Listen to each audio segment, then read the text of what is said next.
So the Lakers got a much needed win last night against the San Antonio Spurs. Now, I don't think it's a coincidence that JJ Redick reinserting Dalton Knecht into the starting lineup had a lot to do with that. But what does that mean in terms of trade options for the Lakers going forward? Let's talk about it.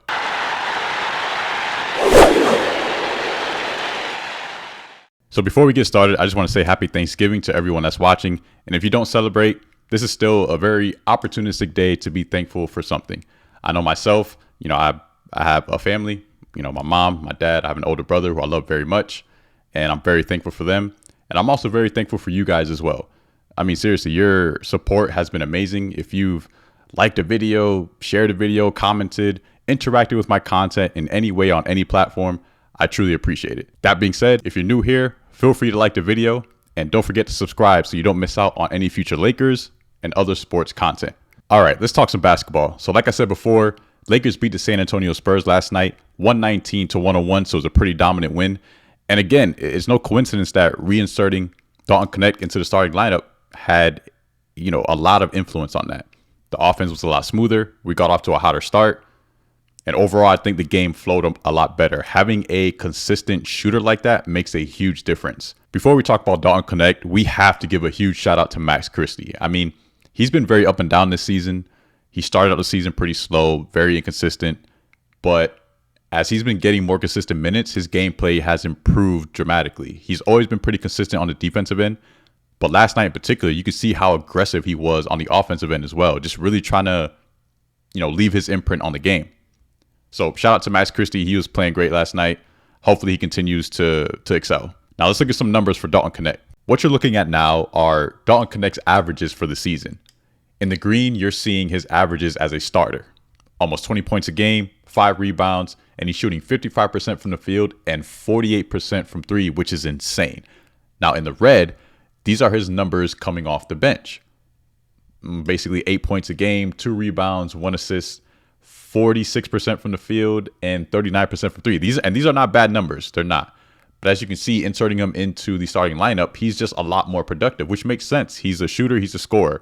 He needs more minutes. He needs more opportunities to shoot so he can gain that rhythm and get hot like we all know that he can. So, like I asked before, does this change things in terms of potential trade targets for the Lakers? For me, it doesn't.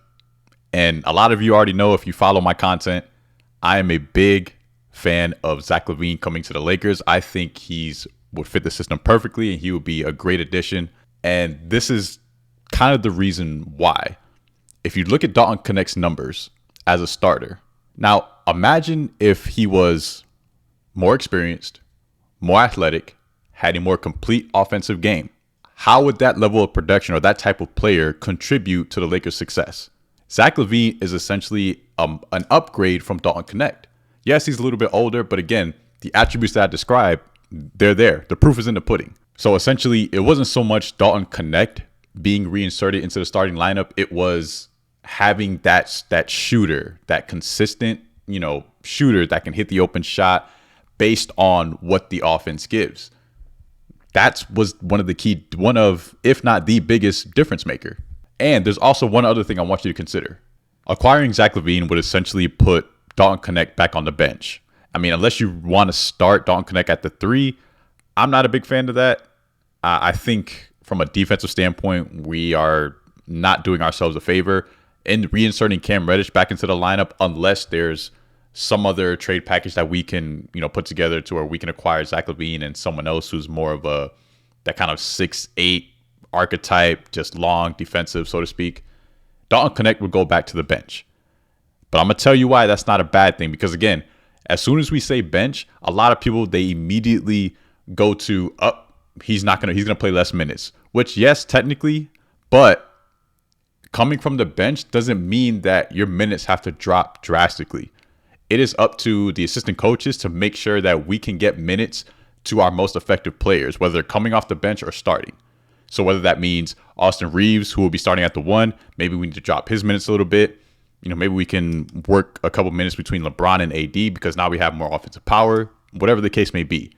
Just because Dalton Knecht will be going back to the bench as Zach LaVine starts doesn't mean we can't find him more minutes. And I'm going to tell you why that's important. Here's the box score from our most recent game against the Spurs. Now, what has been a common trend or I guess a common challenge for the Lakers pretty much the entire season so far, our bench scoring. Now, if you look at this, you say, oh, well, our bench did great.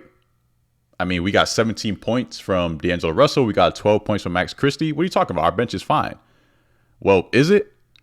Considering we got 17 points from D'Angelo Russell, of all people, who, yes, is a talented player, but I've expressed this to you guys time and time again. He is just not reliable. He's not consistent. So are you telling me you're confident with our bench scoring from D'Angelo Russell? No, of course not. And especially come playoff time. I don't trust it. I would prefer someone who is a lot more consistent and I know I can rely on to hit open shots, to be aggressive, and to kind of spread the floor on a night in, night out basis. D'Lo can give you, 25 one night, and then the next 5 nights, you'll get 5 points.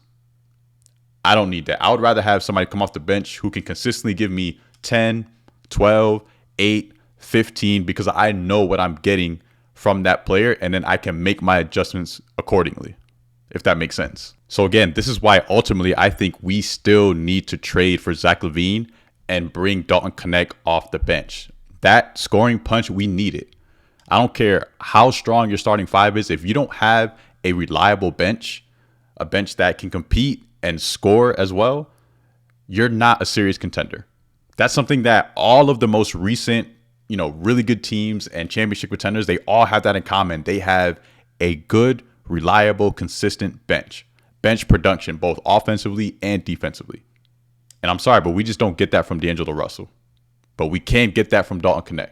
We just have to find a way to get him more minutes. I know that's easier said than done, but think about it. We're already under JJ Redick's system. The Lakers ideally are on a 9 to 10 man rotation. So to trade for Zach LaVine, most likely it'll be Rui, Gabe, and D'Lo. We'll have to include that in the trade package. That satisfies the contract, which is the Bulls' biggest concern. They're not really concerned about the assets they get in return, or assets I mean in terms of players, you know what I mean? They're concerned about getting off of Zach LaVine's contract and kind of rebuilding with their new young core.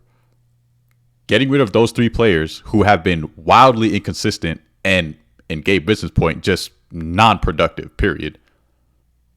That in itself makes the rotations easier. Because now when it comes to your bench, your 2 main pieces are going to be Dalton Knecht and Max Christie. If Vanderbilt gets back healthy, we have to look at that, readjust it. Obviously, Christian would.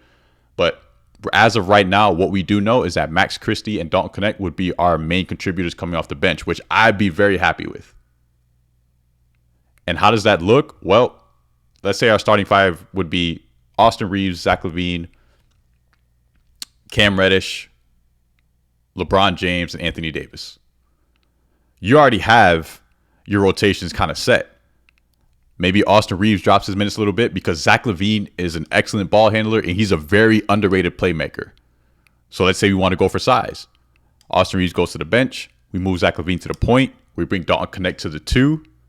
Come on, bro. Like, this is I'm not a coach. I'm not a GM, right? I'm just a fan. But at the same time, ask yourself, is what I'm saying making sense? I mean, let me know what you guys think. Do you think I'm crazy? Do you think what I'm saying, I might be onto something, is making sense? Because if you look at it, again, inserting Dalton Knecht, or let's just say it's not Dalton Knecht, but inserting a player that can shoot and score to that level or even better, you saw the impact that it had on our offensive production. Granted, it was against the Spurs, but the Spurs are better than they were last year. They're not contenders, but they are a better team, a team that has beaten the likes of OKC and other really good teams this year.